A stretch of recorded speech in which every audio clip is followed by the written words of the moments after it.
Tali kintu kikyasinze kusuula mu kiragwa musajja nga kubeera nga muli mu kazannyo nga muli mu kwezina naye nga omuntu oli mu kufoosinga mufoosinge okubeera nga mwezina.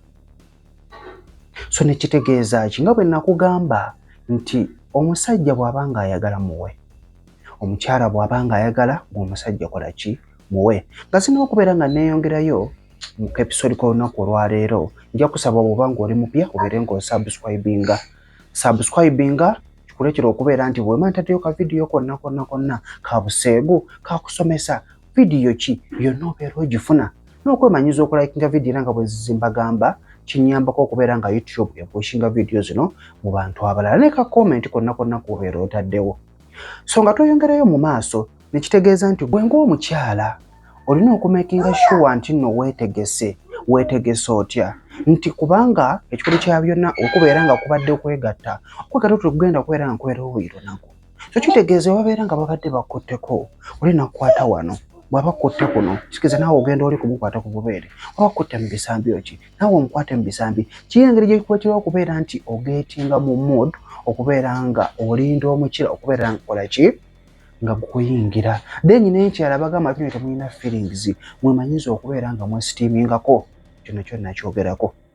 Wemanyiza okubeera nga weesitiiminga okugamba omubiri gwo gubeere nga oli bwakwatako wakutte oba olina kyokola ki ky'owulira n'okwegabangula abeegabangula towooza nti bw'oneegabangula ewona n'oli kye nayogeddeko jjo tekijja okuleetera kubeera ng'owulira feelings ezo.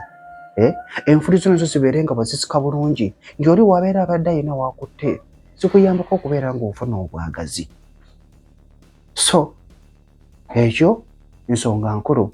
Then n'ekirala naawe omwami oli n'akulaga nti nakutteko naye gwe n'osigala nga naawe emikolo togiwaayo.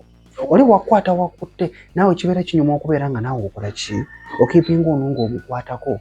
Kyongera okubeera nga kireetera omusajja okubeera nti waba ayingidde omukyala wansi wabeera weggudde. Naye kasita munaabeera mu ekyo ng'omuntu olinganga akakoomukakke temujja kunyumirwa. Era kyova olaba ng'obukira bw'omusajja bukudde omulundi gumu n'ogamba kiki ebigambo ebimu bye mukozesa nga muli mu kwezina. Tewali kigambo kigenda kubeera nga kijjako omuntu waya. Mumbeera mubadde muli mu kwezina ebigambo bye mugenda okukozesa bibeere bya kwezina byakwewemula ebigambo bwe bityo naye bw'onooleetayo ebintu bya stress awo biba bigaanye. Oba okiraba. So kitegeeza omuntu obeera omugamba ebigambo bwe bityo obeera nga amugamba ndeka naawe. So ako nako kakulu twegendereze oba okola ekintu ky'okola waliwo ebigambo bye tolina kubeera nga oyogerera mu buliri. Waliwo talina kubeera ng'osabira mu buliri. Mumbeera mubadde muli mu kwezina kubeere kwezina. Ebyalo ejja bisaba nga akazannyo kawedde. Yesu osobola okubisaba naye obisabye mulimu mmodu ki? Waawo wobisabidde. Ojja ntambye ssemuto baakumayiriza afunyemu ekyokuyiga kusaba oshalingeko ewa munno vidiyo girayikinge teekawo ka comment ko tweyongere mu maaso.